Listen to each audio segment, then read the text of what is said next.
We're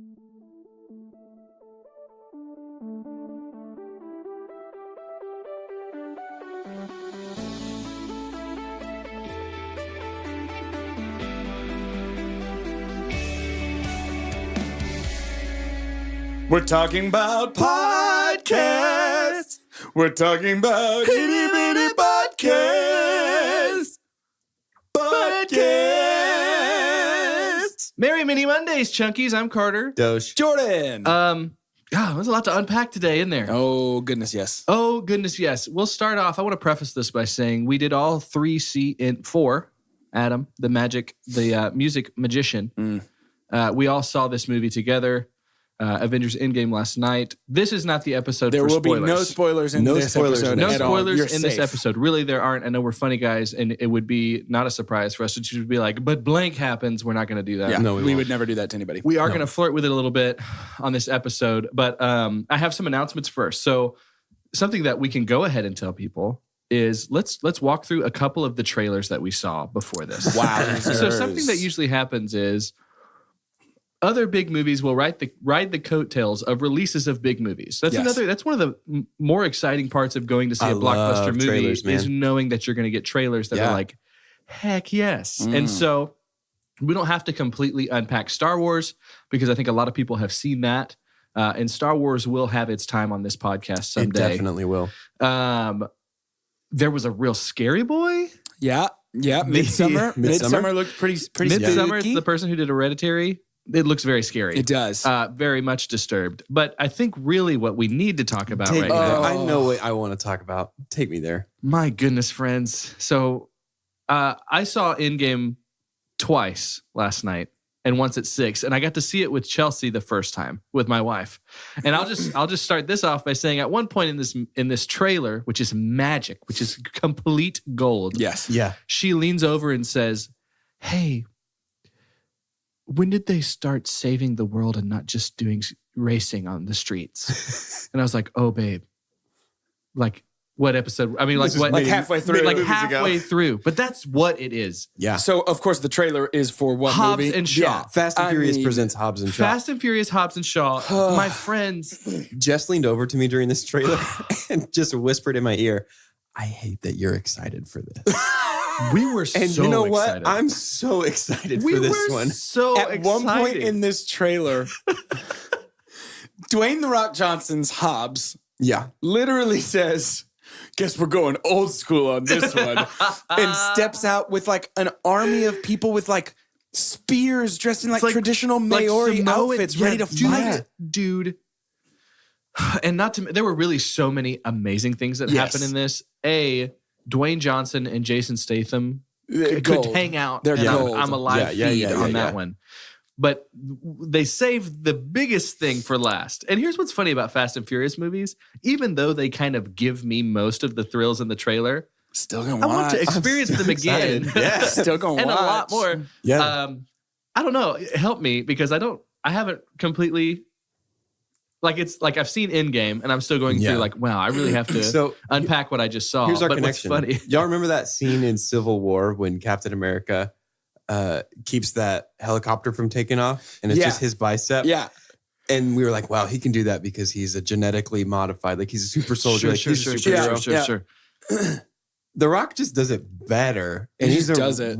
he's just a regular dude. He's just a isn't he? regular He's just dude. a Big regular, guy, but he strong does it. dude. Yeah, we see him basically hog tie a helicopter It is with a wild. 2-ton chain, and it's wild. That sounds like a Pecos Bill story. It sounds like an American folk hero. Like, It's like the script hogged at a before, helicopter. right before they start singing.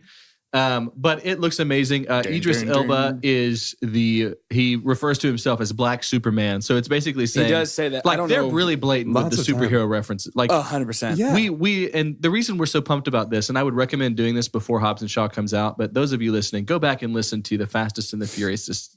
It was an eye-opening. It was a transformative experience. It was a transformative experience it for really, us. really was. You should go watch that series. We went in with one opinion and came out with pretty drastically On different. another kind of high. Maybe the biggest 180 that my opinion on any piece of popular culture has ever done. But the best part about what happened with us in Fast and Furious is I was right about everything I thought about the series. I was 100% right. Yeah. It just turns out everything I thought I would hate about it is why I love it. Right.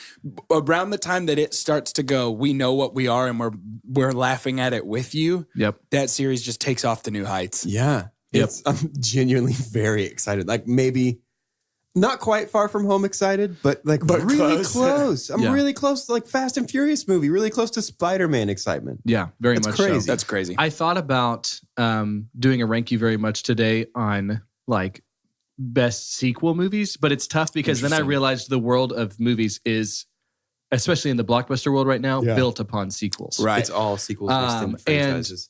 Yes. And on that note, there was an announcement yesterday, Bond 25. It doesn't have a name yet. Right. Yep.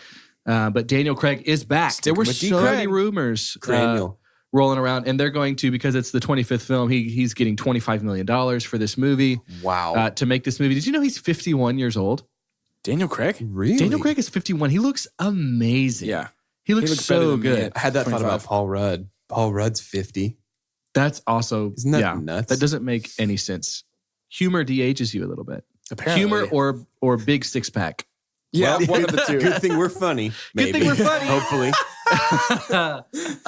But some of the most exciting things about that Bond movie, and I've seen all the James Bond movies. I grew up with my dad's copies of the Ian Fleming books on my bookshelf because I thought it was so cool. Like I've just kind of, and it's kind of in the vein of Fast and Furious too. You know what to expect on most of these, and it's going to be a fun time. That's at least how I feel about it.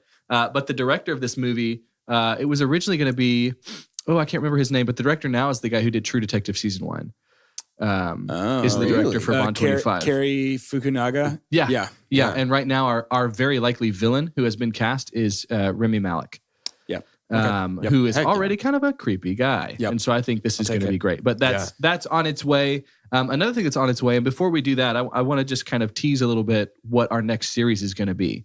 Because Endgame is, it's not the end of Disney for us, but it's like its own separate thing. But it kind of feels like this 8 weeks we talked about of just straight Disney all the time. Kind of culminated to this. Yes, exactly. And before we go into the next series, I want us to just take a little bit of time to reflect on and unpack a little bit of what was Yeah, perfect. What's your favorite vitamin? Vitamin C is mine. I love vitamin C.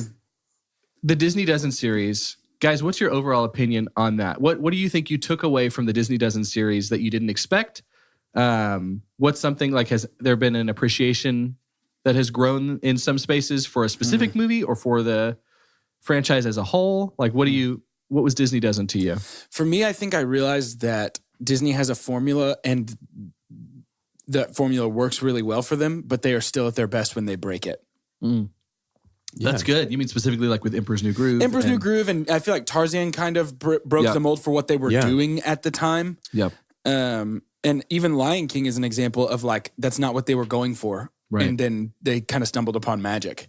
Yeah, absolutely. I think what I get from it too is, I think we talked about a few of those movies that this was really fun because for most of our listeners, I think it was something that the first time they experienced it,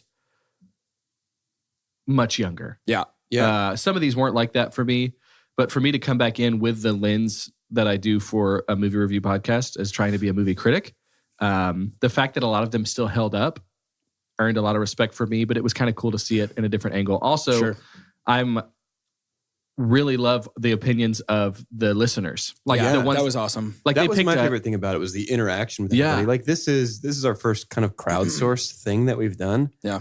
Man, y'all really know how to pick them. Yeah. These were great choices. We really couldn't have asked for a better 6. That was awesome. They really do know how to pick them. You're going to stand by that. You know Goofy movie didn't make it. I know. I'm trying not to be weird about it. I know. I would have knocked Aladdin out for a Goofy movie. I wonder how many of the episodes in Disney Dozen you mentioned. I bet the Goofy everyone. movie. I bet every single one. And every single mini Monday during that. Just a dig. Like, man, it was close. I'm still so disappointed. But it's okay. Maybe we'll surprise you at some point and just have a thanks a goof series. Thanks a goof. Thanks a goof. Thanks a goof. Please. And on the note of how well you as the listeners, as the chunkies out there, yes, did in choosing things, that was great. And there's probably going to be more of that in our future. I would say there's almost definitely going to There's be more definitely of that. going to be more of that I loved in our loved future that. and your That's great. future. But Yeah. for now, we want to call the shots. Yeah, because this is hey, still our podcast. I want to sit in the Ultimately, driver's seat. It's our podcast. Don't want none of you guys getting a big head or It's nothing not called like that. two chunks and a hunk and Maggie and Caroline and Jordan And a Greg. and Colton and all these things. No, this is the two chunks and a hunk. Yeah. We call the shots. Yeah. That's us. Hey, that's us. What do you Back call off. somebody in movies that calls the shots? The director. The director. Whoa, dude. Wow. Can you believe how this is just falling into place right now? So we thought of a really unique idea in that we each have, it's fun because you start to see, I think Two Chunks is at its best when we have different opinions. Yes. To be honest. I don't think so. Okay. Why? Yeah. we're at our I best really right don't now. think so. Whoa, dude.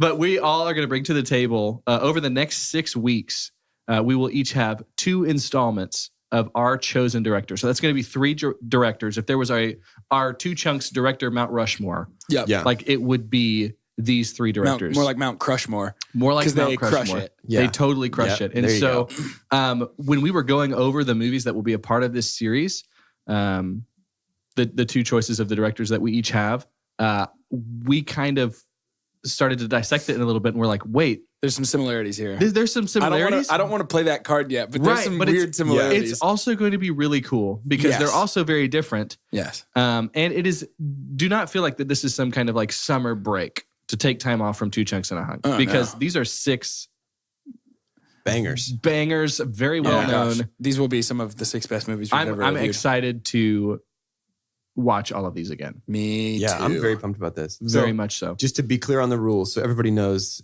that, well, I guess you can't play along at home. We're playing. So to understand how we're playing, we each pick a director, and then we each get 2 movies from that guy. And that's how we're building our next. We have 6 already weeks chosen content. them Yeah. separately from one another. Yes. We don't want to tease too much yet because we want to save some stuff for tomorrow. Got to give you one mouthful at a time. It's one like little it's morsel. like, okay, you can open one present on Christmas Eve. Right. Yeah. That kind of stuff. Usually And then- pajama pants. And then Pajama one pa- present yes, on dude. Christmas Day. And then one present the day after Christmas. Wow, And just you- kind of one at a time. We'll talk about that later. Yeah, it's Are you okay? crazy. You're not doing that right. I And still got 3 more presents, dude. Almost done. my director is actually my good friend that I met Dude, that I met in that. Oxford. This is only a ploy to hope that he's listening and be like, oh yeah, I remember him. But it is Ridley Scott. I love Sir Ridley Scott. Yeah. And so That's not what you called him when you met him, though, no, right? I called him Mister. I'm really trying to make up for that in a lot of ways.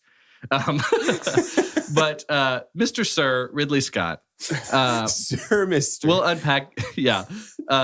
I love him very much. But the first movie that will kick off this series, which we've called We're going to call this series Chooser's Choice. Chooser's Choice. Because Because it's the choice of the chooser. it's the and choice we're of the the chooser, choosers and now. we are the choosers. We're- And it's so, us, the choosers now. if Russell Crowe was a Pokemon, I choose him. So the first Ridley Scott movie that we're going to have is Gladiator. Ooh. So I hope I'm entertained. tighten up those bootstraps and head and grab a sword and head on out into Wheat. the wheat fields. but don't get mad, get glad. don't get mad, get Gladiator. Nice. That's the whole series. It's just going to be called that. But Gladiator is the only movie that even deals with the title. But that's going to be next week. And so we go from Endgame to Gladiator. It's kind of an epic theme, I guess, for now. Yeah, it really is. Before we end this episode, it feels like there's a lot going on in our lives right now. Like there Yeah. are, we talk about series and stuff, and it is so unique to me. And I tried to go back in history of like TV and cinema to find out a more momentous weekend or a more like span of month or two. But the fact that Game of Thrones and the MCU kind of is ending around the same time right now. Yeah. And we can talk more about ending. Like there's going to be more MCU stuff. Right. Is just unbelievable to me. Yeah. And we had something on our Twitter recently that was like, which Stark would you hate to lose the most? And because it's like these 2 epic, it's Both like have Endgame Starks. has everything to do with both of these episodes Yeah. specifically coming on. Yeah. And with Game of Thrones, so far we've been doing kind of an ignorant thing in terms of talking about like, hey, here's what it looks like at the water cooler on Monday mornings when people that don't know any better. But I feel like we'd be remiss if we didn't actually talk a little bit about Game of Thrones. We don't have much time left on this episode. Yeah. What is your fear? So the Battle of or at? Is it Battle of Winterfell? Of. The Battle of Winterfell is an hour and 22 minutes long.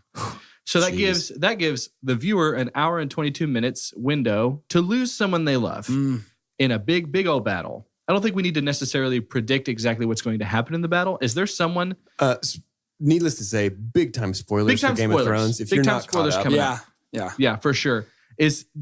Are you certain are you all certain we will lose somebody? Yes. Yeah. Like one of the main characters? I think so. Yeah.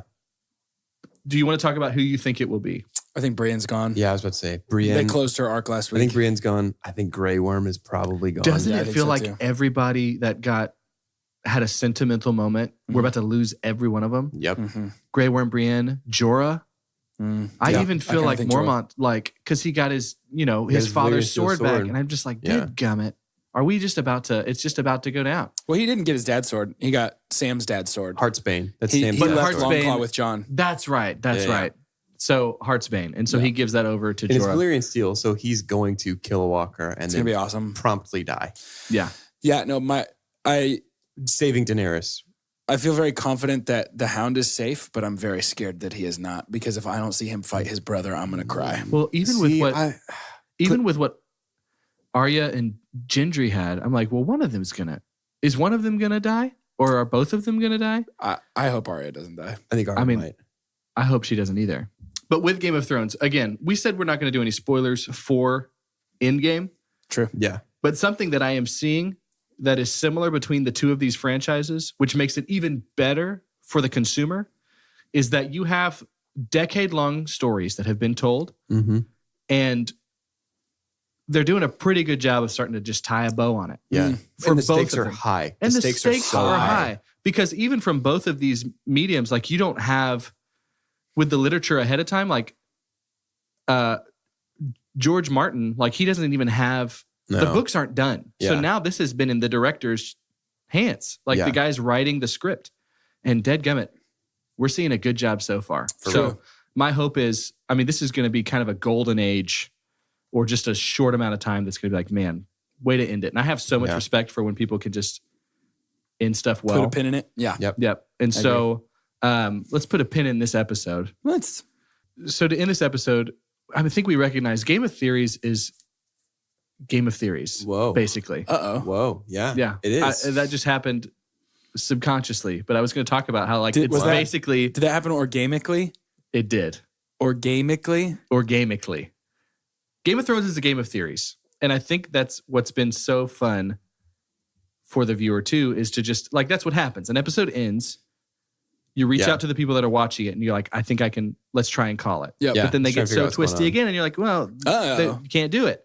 So in a perfect world for you, who kills what right now? And I say I do all the theories preface, because for all we know, the big bad in this series might not be the big bad. Right. But right now, to us, the Night King is the big bad, the number one antagonist. In a perfect world, as we sign off, who would you like to see kill the Night King?